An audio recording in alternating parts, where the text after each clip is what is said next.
Helo, Paula Stewart, dwi yn PCSO yn Porthmadog.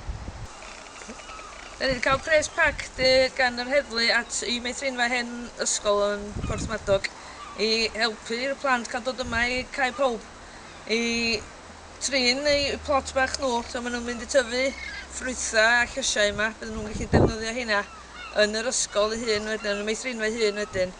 Mae'r plant yn cael modd i fyw yma, yn dysgu sut mae pethau'n tyfu ac yn cadw'n iach a bob dim wrth wneud.